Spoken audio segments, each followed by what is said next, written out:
বাস স্ট্যান্ডে digital display বসানোর নির্দেশ দেওয়া হয়েছে। ডিসপ্লে বোর্ডে যাত্রীদের সুবিধার জন্য তথ্য দেওয়া থাকবে, আর সব তথ্যই ডিসপ্লে বোর্ডে তুলে ধরার পরিকল্পনা রয়েছে। এসওপি অনুযায়ী ডিসপ্লে বোর্ডের পরিকল্পনা। পরিবহন মন্ত্রীর এই নির্দেশের পর কি হাল? শহরে বিভিন্ন বাস স্ট্যান্ডে ছবি জি24 ঘন্টা তুলে ধরছে। অধিকাংশ বাস স্ট্যান্ডের জায়গায় জবরদখলের অভিযোগও উঠে আসছে।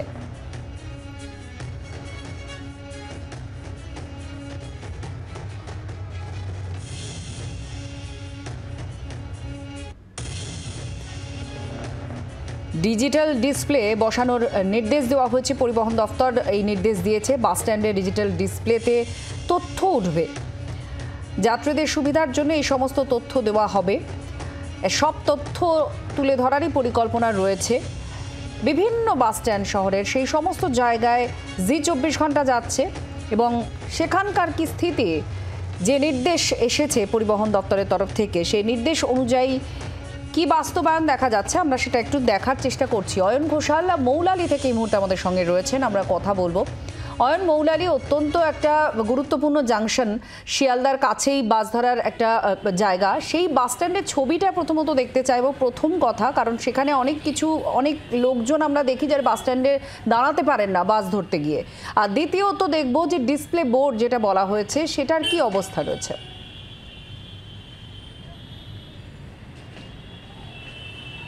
প্রথমে বলে রাখি যে ধরে নেওয়া যাক একজন নিয়মনিষ্ঠ যাত্রী, কলকাতার নাগরিক, তিনি মৌলালি থেকে বাস ধরে পার্ক সার্কাস যাবেন, তাহলে তাকে মৌলালিতে এই বাস স্ট্যান্ডে আসতে হবে।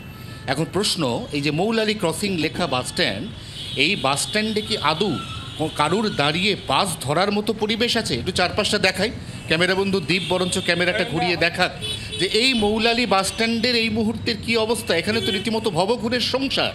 আমরা দেখতে পাচ্ছি এখানে বালতি এবং সমস্ত জামা কাপড় সব কিছু রাখা রয়েছে, প্রচুর এখানে ব্যাগ রয়েছে, প্রচুর মানুষ এখানে বসবাস করেন। এই ঢিলছোড়া দূরত্বে আরও একটি বাস স্ট্যান্ড রয়েছে, যেটা হচ্ছে কলকাতা পুরসভা নির্মিত মৌলালির প্রথম বাস স্ট্যান্ড, মূল বাস স্ট্যান্ড এটা। এখানে বড় বড় করে লেখাও রয়েছে যে সুদীপ বন্দ্যোপাধ্যায়ের সাংসদ তহবিলের টাকা। দীপকে দেখাতে বলবো, সুদীপ বন্দ্যোপাধ্যায়ের সাংসদ তহবিলের অর্থানুকূল্যে এই যাত্রী প্রতীক্ষালয় নির্মিত, এটা বাস স্ট্যান্ড।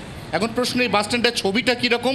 এখানে একজন মাটির উনুন তৈরি করছেন, একটি বিশাল বড় জলের ট্যাঙ্ক, সম্ভবত এই পরিবার যারা এখানে বসবাস করে, যাদের খাট, বিছানা, সুটকেস, হুইল চেয়ার সমস্ত কিছু এখানে পাতা রয়েছে, তাদেরই এই দখলে রয়েছে গোটা জায়গাটা।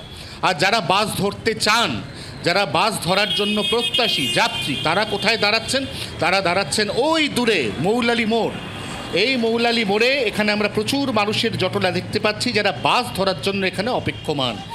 এই হচ্ছে বাস স্ট্যান্ডের অবস্থা। সেখানে ডিজিটাল ডিসপ্লে বোর্ড, আদর্শ মডেল বাস স্ট্যান্ড তৈরি, এগুলো সমস্ত অলীক কল্পনা। আবারও দেখাবো সেই ছবি। এই মুহূর্তে মৌলালি বাস স্ট্যান্ড কলকাতা শহরের প্রাণকেন্দ্র। ধর্মতলা থেকে যার দূরত্ব সাকুল্যে 2 কিলোমিটার, শিয়ালদহ স্টেশন থেকে যার দূরত্ব সাকুল্যে 1 কিলোমিটার, সেই গুরুত্বপূর্ণ মৌলালি বাস স্ট্যান্ডে কার্যত ভবঘুরে মানুষের সংসার। এবং এখানে কোথায় ডিজিটাল ডিসপ্লে বোর্ড লাগানোর জায়গা? অর্থাৎ তুমি জিজ্ঞাসা করছিলে ডিজিটাল ডিসপ্লে বোর্ড কোথায়, আমি বাস স্ট্যান্ডের যে ছবি তোমার মাধ্যমে এই মুহূর্তে জি24 ঘন্টার দর্শকদের দেখালাম, তাতে বোধহয় তোমারই প্রশ্নটা এই মুহূর্তে তুমি নিজেই বুঝতে পারছো যে কতটা অপ্রাসঙ্গিক। আত্রেই একেবারে বোঝাই যাচ্ছে যে ডিজিটাল ডিসপ্লে বোর্ড কোথায় জায়গায়, প্রশ্নটা করা উচিত ছিল বাস স্ট্যান্ড কোথায়। কারণ এইরকমই হাল মৌলালি যে বাস স্ট্যান্ড দেখতে পাচ্ছেন সেই বাস স্ট্যান্ডে। এদিকে পরিবহন দপ্তরের তরফ থেকে একটা পরিষ্কার নির্দেশিকা দেওয়া হয়েছে যাত্রী সুবিধার্থে, যে প্রত্যেকটা বাস স্ট্যান্ডে ডিসপ্লে বোর্ড বসাতে হবে, তথ্য থাকবে, কখন বাস আসছে, কি বাস আসছে, কোথায় যাবে, কোন রুট, যাবতীয় তথ্য এই ডিসপ্লে বোর্ডে উঠে আসবে, যাত্রীরা দেখতে পারবেন তাদের সুবিধার জন্য। আর তার জন্য বাস স্ট্যান্ড থাকা দরকার। বাস স্ট্যান্ড আছে কিন্তু বহু জায়গায় বাস স্ট্যান্ড জবরদখল হয়ে গিয়েছে, এমন অভিযোগ, এমন ছবি ধরা পড়ছে জি24 ঘন্টার ক্যামেরায়। বাংলার আওয়াজ, বাঙালির আবেগ, জি24 ঘন্টা।